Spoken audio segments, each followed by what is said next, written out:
Merci, Monsieur le Président. Ma question s'adresse au ministre de la Transition écologique. 6 mois après le début de la crise des Gilets jaunes, les prix de l'énergie continuent d'augmenter.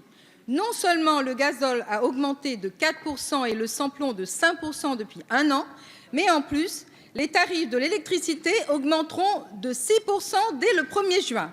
Ce sont 28 millions de ménages et de petits entrepreneurs abonnés au tarif bleu d'EDF qui seront les nouvelles victimes de votre politique.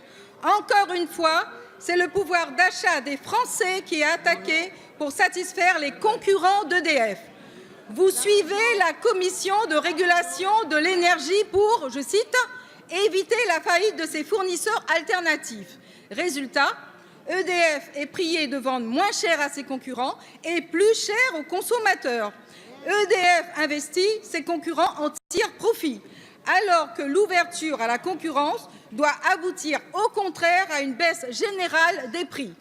Dans ce cas, pourquoi l'État stratège maintient-il des taxes sur l'électricité aussi élevées, à savoir la contribution tarifaire d'acheminement, la contribution au service public d'électricité et surtout la TVA à 20%. À cette injustice fiscale s'ajoute la fracture territoriale. Moins les ménages ont d'alternatives à la voiture, plus ils sont taxés. La double peine. L'écologie ne se résume pas à des taxes, monsieur le ministre. Vous disiez, l'écologie ne peut pas être que des grands discours, mais bien de l'action. Alors, après les discours, monsieur le ministre, place à l'action. L'écologie mérite mieux qu'une punition fiscale. Geler la hausse des 6% et baisser la fiscalité de l'énergie. Merci. La parole est à monsieur François de Rugy, ministre d'État, ministre de la Transition écologique et solidaire. Merci, Monsieur le Président, Mesdames et Messieurs les députés.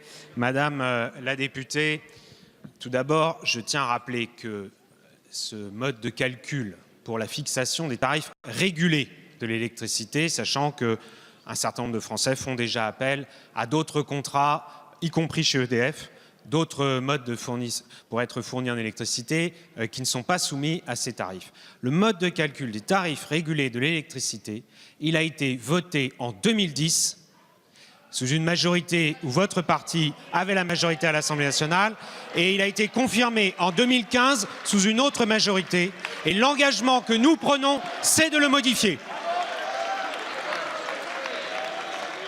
Il y a un moment où nous disons la vérité aux Français. Vous voyez, nous aurions pu attendre après les élections. Alors je rappelle les faits, car évidemment certains ont la mémoire courte. Le Premier ministre s'était exprimé sur les tarifs de l'électricité à la fin de l'année 2018 et il avait pris 3 engagements.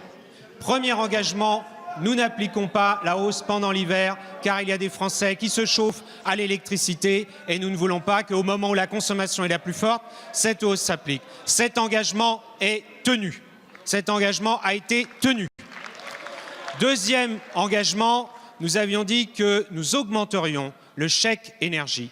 Nous augmentons en moyenne de 50 € et nous augmentons le nombre de bénéficiaires de 2 millions.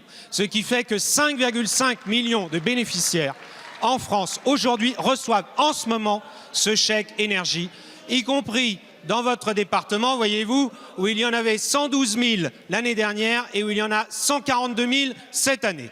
C'est du concret. Croyez-moi, les Français qui reçoivent ce chèque énergie pour alléger leurs factures, pour eux, c'est du concret. Et troisième engagement, la réforme, justement, du mode de calcul des tarifs régulés. Ce qui n'a pas été fait pendant 2 mandats, nous allons le faire dès le mois de juin prochain dans la loi énergie. Monsieur le ministre d'État.